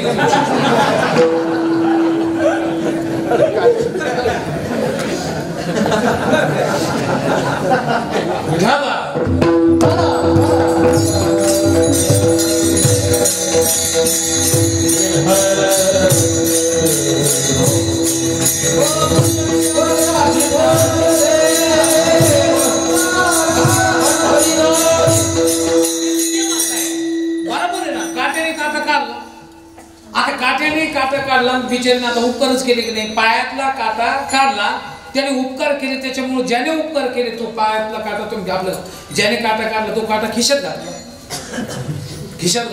घातला तुम्ही नका नाही म्हणू नका घातला त्यांना समजा आणि त्यानं घातला आणि घरी आल्याच नंतर भूक लागल्याच नंतर योगाना सज्जन पतीनं वाढून दिलं जेवला आता कामात दमलेलंच होता बिचारा आला लगेच जागेत झोपला आता झोपला तसाच काटा खिशातला काटा तेव्हा गप्प बसणार आहे का बारकाडात घुसला इथं मग हे सारच गेलं ते नंतर उठला त्यानं पाहिलं तेव्हा काटा हा हे खिशात घालून आणला तर येणं तर इकडे घुसला म्हणजे मग बायकोने उठवलं जालना हॉस्पिटलला नेलं ते म्हणे इथं जमणार नाही याला पुण्याला हलवा पुण्यात गेले डॉक्टर म्हणे 3 लाख रुपये लागेल पूर्ण 25% तुम्हाला कोणतं ऑपरेशन करावं लागेल 15 दिवस घरी राहा शेवट सज्जन यांनी ते म्हणे काही करा बाबा काटा काढा त्या काट्याला काही होऊ देऊ नका दुसऱ्या खिशात टाकायचं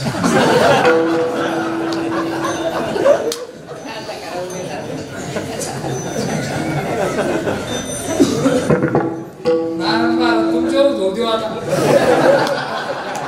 मला सांगा पुढं बसले म्हणून तुम्ही ज्येष्ठ आहे आदरणीय पूजनीय मला तुम्ही वारकरी माणसं आहे पण मला ते प्रश्न करायला सवय म्हणा उत्तर यायला सापडते आता लक्षात ठेवा आता हा काटा पायातला होता पाहिजे आणि दुसरा काटा सज्जन खिशात घातला तर त्याने असा कार्यक्रम केला की बरगड फाडलं 3 लाख रुपये घेतले शरीर बी आपलं खराब झालं आणि वेळही आपला निघून गेला पाहुणे रावडे आले चहाचे 2-3 पोती साखर उडाली आता सोडून द्या मग आता तुम्ही सांगा कोणता काटा सांगा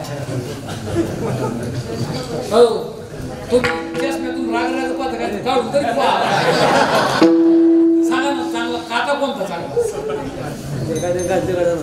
हा पायातला काटा चांगला होता म्हणते पायातला काटा मारायचा आहे की नाही उद्यापासून आता ऐकायचा पायात काही घालून जाऊ नका पायातला काटा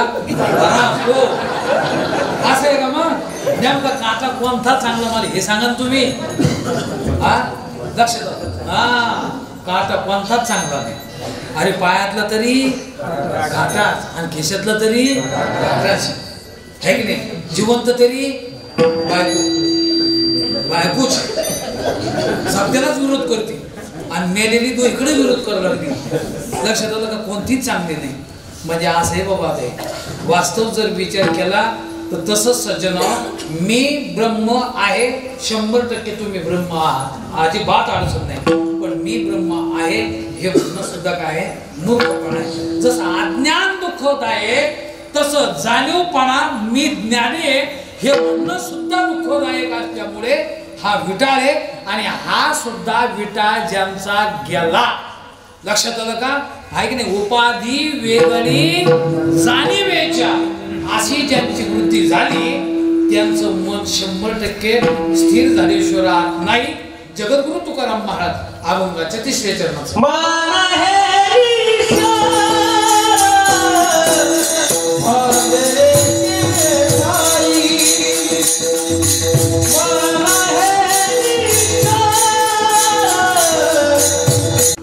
लक्षात मर्कटस्य सुरापान तस्य वृश्चिक दंशन तन्मध्ये भूत संचारो यद्वा तद्वा भविष्यती.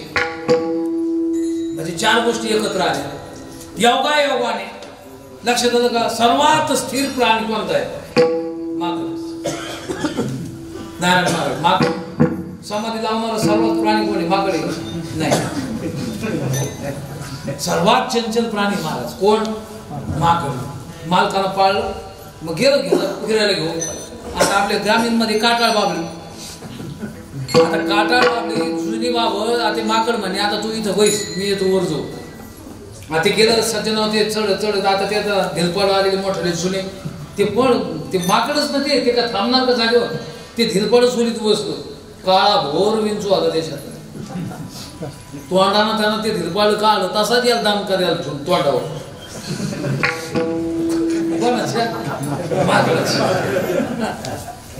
म्हणजे अगोदर माकड चंचल बोले साहेब आणि त्याच्यात त्याला चावला विंचू. मालकाच्या लक्षात आलं याला विंचू चावला. 100% आता या माकडाला घेऊन दवाखान्यात जावा लागते. बिचारा डॉक्टरकडे आला तर डॉक्टर योगायोगानं संध्याकाळचा टाइम झालेला. डॉक्टर संध्याकाळी सहसा सोयीना राहत नाही इथे. लक्षात आलं का? त्याला थोडीफार म्हणजे विश्रांतीसाठी मला असं वाटतं घ्यावंच लागते असं. बरं मला नाही माहिती. आता त्यांनी विचाराने घेतलेली नेमकेच आता फ्रेश झालेले बाटली शिल्लक राहिली उरलेली. आणि ते डॉक्टर वैद्य राज नमस्तुभ्यम वैद्य राज नमस्तुभ्यम. आता तुम्हाला नमस्कार असो. हे आमच्या माकडाकडे पहा. ते म्हणे हे माकड तर चांगलं याला काय झालं कारण याला सुचत नव्हतं. लक्षात आलं का? ते म्हणे चांगलं आहे हे माकड. माकडाला नाही काही झालं फक्त याला विंचू चावला औषध द्या. डॉक्टरला उठायचा कंटाळा आला. ते म्हणे ही बाटली दे याच्यात औषध.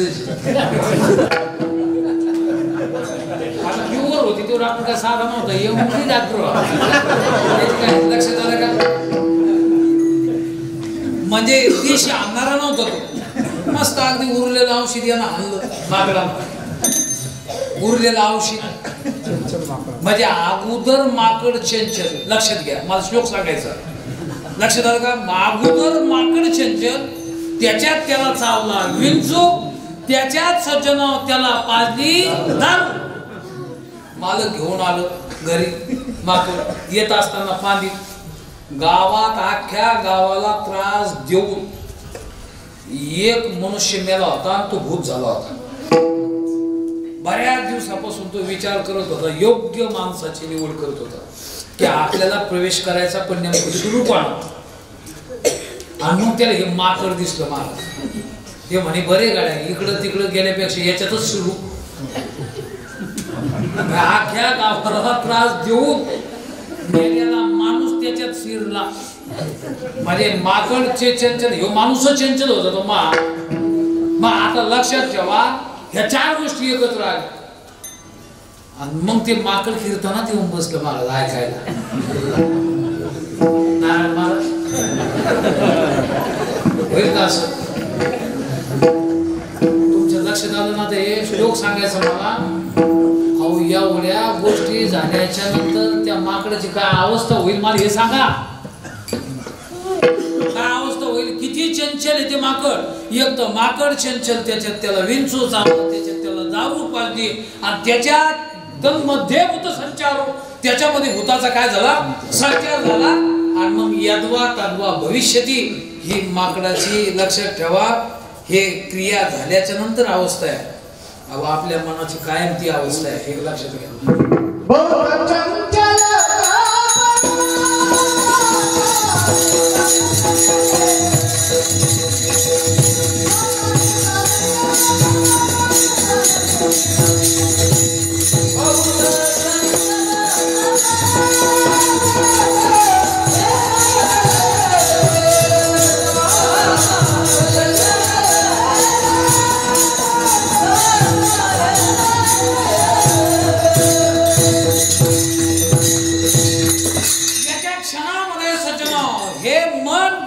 लक्षात ठेवा की जाता वेता न लगे वेग, इतका वेग आहे. वायू हो म्हणजे वायूपेक्षा देखील अत्यंत चंचल कोण आहे? मन आहे.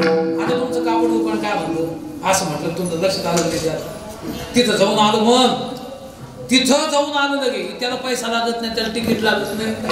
पंढरपूरला मी लगे पांडुरंगाचं आता म्हटलं की ते घेऊन येतं. इतकं सज्जन अत्यंत चंचल वेगवान जर कोण असेल तर ते मन आहे, स्थिर हो. आणि तिथं मन स्थिर आहे, तिथंच आनंद आहे. मन विषयात आनंद आहे का मनाच्या स्थिरतेमध्ये आनंद आहे? जिथं स्थिर मन आहे तिथं आनंद आहे. 100% आनंद बाहेर पाहायचं काम नाही, आनंद आतच आहे. मग आनंद आत नाही का आनंद आम्हाला भेटत नाही? आनंद आम्हाला भेटत नाही का भेटण्याकरता लागणारी जी मनाची स्थिरता आहे ती आमच्याकडे नाही? मनाची स्थिरताच नाही महाराज, अत्यंत चंचल असं हे मन आहे. म्हणून तर महाराज सांगतो स्थिर झालं पाहिजे. कसं माहिती का, आनंद आत आपण बाहेर पाहतो. गुरुजी दृष्टांत सांगायची, गुरुजी म्हणायचे काय झालं पूर्वीच्या काळामध्ये, आता बापूंना वगैरे विचार, त्यांचे मोठे बंधू मागं आणि तमाम सर्व आमच्या गावातले जुने लोकांना विचारतो, मोठेने पाणी काढायचे. एकदा मोठेचे बैल सकाळी भूस वगैरे चारा खाऊन मोठे नाव पाणी पाजून मला ठेपाच नव्हता, त्याला फेस पडूच कोणाला बैला. मला त्यांना फेस पडला लागला, तहान लागली कोणाला? बैलालाच. मग आता बैलाला तहान लागली, सकाळी पाणी पाजलेले आणि पाणी कोण काढतो? तुम्हाला दृष्टांत सांगतो, याच्यातूनच सोपं आहे. पाणी काढतो कोण? बैलच. आणि फेस कोण आला पाणी वाचून? बैलाला. पाणी नाही का पाणी भेटत नाही? पाणी नाही का पाणी भेटत नाही? नारायण पाणी आहे पण भेटत नाही. पाणी आहे पण भेटत नाही. का भेटत नाही? तर माना माग, माना काय नाही माग नाही. पाणी कुठे द्यायचं? मागायचं आहे की नाही पाणी. मग जर त्यांना पाणी प्यावं असं जर वाटलं तर बैल सोडायचे, त्यांच्या माना माग करायचे. मग काय होईल? त्यांना पाणी भेटेल. अहो आपल्या मानामध्ये वृत्ती माग घ्या, आनंद बाहेर नाही, आनंद आतच. लक्षात आलं का? जसं बैलाला पाणी प्यायचं असेल तर बैलाच्या माना माग घ्या, ते पोटभर पाणी पिते. तुम्ही इकडे विषयात सुख पाहूच नका, माग वृत्ती करा, हिला वळवा. आणि हिला वळवल्याच्या नंतर मला असं वाटतं सुख आतच आहे, बाहेर सुख नाही. मला सांगतात मन हे निश्चय झाले एके ठाई, मग तया होणे काही निज सुखा, स्वतःच्या सुखाला काय उणे महाराज. म्हणून आमचा परमार्थ वारकरी पाहतो कधी टवटवीत राहतो, काहीच घेत नाही होत नाही मला. का बरं? त्याचं कारण आहे तो बाहेरच्या सुखाला सहसा भळभळतच नाही. आता बापू श्रीमंत जाऊ दे, ते उपाधी श्रीमंत वगैरे असतात. मग कोणती श्रीमंत भोगली तुम्ही 2-3 महिने? 2-3 महिने इथं राहिले मंदिरात. काय इथं श्रीमंती तुमची? इथं काय तुम्हाला म्हणजे मला काही दिसत ना, खायला दिसत ना. बरं खायला पाहिलं माझं साधच खाल्लं. काय खाता तुम्ही? काजू बदाम पिस्ते काही म्हणू घे. समजा श्रीमंती सोडून दे त्यांची, मला ते आता ते आपल्या अदृष्टाने श्रीमंत आहे. पण मला त्यांना एवढं सांगायचं की 2 महिने तुम्ही कोणती श्रीमंतीचा भोग भोगला असं जर प्रश्न केला तर उत्तर काहीच नाही ना. काजू नाही, बदाम नाही, पिस्ते नाही, काहीच नाही. त्यांना स्वादिष्ट पदार्थ कोणता खाल्ला नसेल कदाचित, हे नाही, साधं सुधच खाल्लं. मग काय तेच कशाच आहे? अहो काजू बदामाने माणसं सुजते, लक्षात घ्या, सुधरत नाही. तुमच्या लक्षात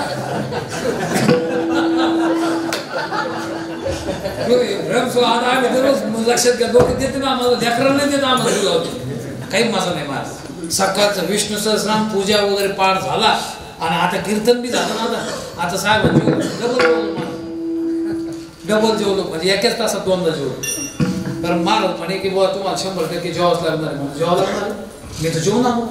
ते म्हणणं आहे ना, ते तू महाराज आल्याशी जेवत नाही. मग प्या पडून प्यासत मी आलं बेचारे आपल्यासाठी पुन्हा आणलो. आता तांबून गेलेलो माझं पोट तरी का.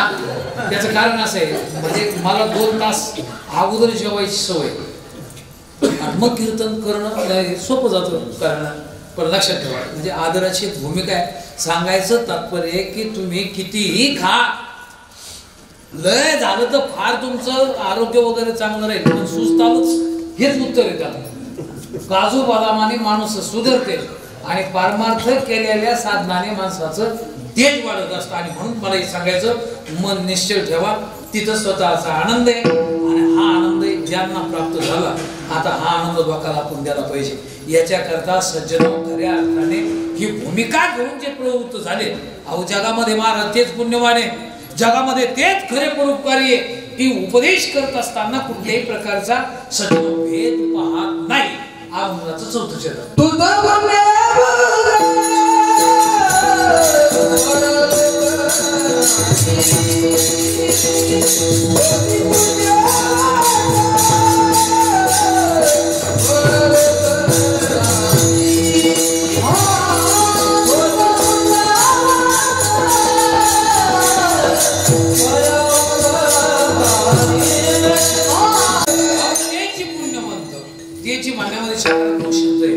पुण्यवंत. मग याचा अर्थ तेची म्हणण्यामध्ये इतर पुण्यवानाची व्यावृत्ती केली बरं का महाराज. आता एखादा मुलगा म्हणतो मला 100 मुली त्याच्या समोर ठेवल्या, मला करायची तर हा तीच करायची. तुम्ही म्हटली नारायण महाराज आता वय झालं तरी मी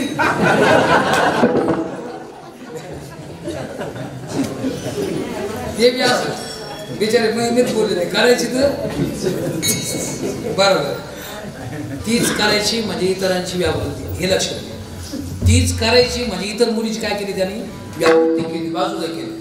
लक्षात आलं ना. तसं तेची म्हणण्यामध्ये इतर सुद्धा पुण्यवान असले पाहिजे. आता मला सांग आहे ज्यांना आता मुकेश अंबानी म्हणजे पुण्यवान आहे का पापी? तुम्हाला लक्षात आहे तुम्हाला अनिल अंबानी, मुकेश अंबानी, लक्ष्मी मित्तल वगैरे जे काही जागतिक लेवलचे श्रीमंत आहे, एवढे भोग त्यांना प्राप्त आहे. सज्जन आता मोदी आज उद्या नाही. लक्षात आलं का? पण हे श्रीमंत काय नाही मारा त्याच्या मग आता हे कसं काय पुण्यवान आहे का पापी? कोणी सर पापीचे खरं सर पापी नाही पापी पापी तुम्ही पुण्यवान आहे त्याच मोबाईल खिचे त्याच सर तुमच्या कंपनी म्हणजे ते जाऊ द्या. अहो आहे ज्यांना भोग प्राप्त आहे ते श्रीमंत जे लोक आहे ना, अहो 100% पुण्यवानच आहे महाराज. आणि खरी फोडणाऱ्यापेक्षा ते लोक नाही म्हणत बाबा भाग्यवान आहे तुम्हाला काय नाही, श्रीमंत पुण्यवानच आहे ते. आहे अदृष्ट चांगला भोगणारा पुण्यवानच आहे. स्वर्गात सज्जनाव इंद्रादिकाचा भोग भोगणारा पुण्यवानच आहे. ब्रह्मदेव सुद्धा पुण्यवानच आहे. पण मला हे सांगायचं, हे कितीही पुण्यवान जरी असले तरी त्याची पुण्यवंत हे नाही पुण्यवान. आता याची व्यावृत्ती करे हे असेल पुण्यवान, पण त्या पुण्यवानापेक्षा जो तत्वज्ञान सांगणारा पुरुष आहे यांच्यापेक्षाही काय आहे तो पुण्यवान. त्याची पुण्यवंत, त्याची परोपकारी, परोपकार करणारे सुद्धा आपण पाहतो. आहे 2 मिनिटात सेवा समाप्त करायची मला. पण आता परोपकार करणारा सूर्य आता सकाळी उदय होतो की नाही, दिवसभर प्रकाश देतो तुम्हाला, मग त्यानं बिल काही मागितलं तुम्हाला? अजून नाही मागितलं, परत दमदार आहे म्हणायचं का मागित पुढे चालू नाही ना मला. हो सूर्य रवी ही चंद्र घना वृक्ष नदी गावश्य सर्जना येते परोपकाराय. हे उपकारा करिताच आलेले मेघ. आता तुम्हाला टँकर येत असेल ना, पाण्यात टँकर वगैरे आले 12 सुद्धा नाही. 12 2012 याच ना किती पैसे घेत होतो? 500,000 घेत होतो ना पैसे पाण्याचे. आणि आता एक मेघ आला तुमच्याकडे पडला, किती मागितलं त्याला? नाही अनेक नाही. उद्या काय गुदार आहे का? अहो नाहीच ना महाराज. घणा हा वृक्ष आंबे देतो. तुम्ही डाळ घेऊन आले की म्हातारी जर आंबे घ्या आंबे म्हटले तर 50-60 रुपये आपल्याला सज्जन डझन घ्यावं लागतात. पण आंबा म्हटलं गो कधी मागून घ्या. उपकारच मला सांगतो. रवी चंद्र घणा वृक्ष नदी गावश्य हे परोपकारा करिताच आहे. पण मला सांगायचं हे लौकिक उपकार आहे. पण आमच्या त्या प्रबोधित्या नारी नरलोका प्रबोधन करणारा सज्जन जो पुरुष आहे तो मात्र यांच्यापेक्षा सुद्धा काय त्यांचा परोपकार जो आहे तो अलौकिक स्वरूपाचा आहे. असा परोपकार करणारा अत्यंत शुद्ध पुण्यवान जो पुरुष आहे त्या पुरुषाचा आता आम्हाला सहवास करायचा. मग आता काय आम्हाला सहवास घडेल का हो? त्यांची सेवा करायची. मग काही लंकी महाराजांची म्हणे आम्हाला घडली असते तुम्हाला, पण आम्ही पायाचा भाग आमच्याकडे. मग खरंच सर तुमच्याकडे म्हणे आमच्याकडे हाताचा भाग आहे, तुमच्याकडे म्हणे आम्ही मस्त दाबीत असतो. लक्षात आलं का?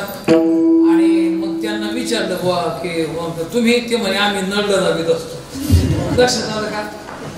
असं काही म्हणू नका. आलं का? आम्ही चहू बाजूने त्यांची संपूर्ण सेवा जे मला असं वाटतं सुरक्षा आहे ती आम्ही गुंतून घेतलेली. तुम्हाला अजिबात जागा शिल्लक राहिली नाही.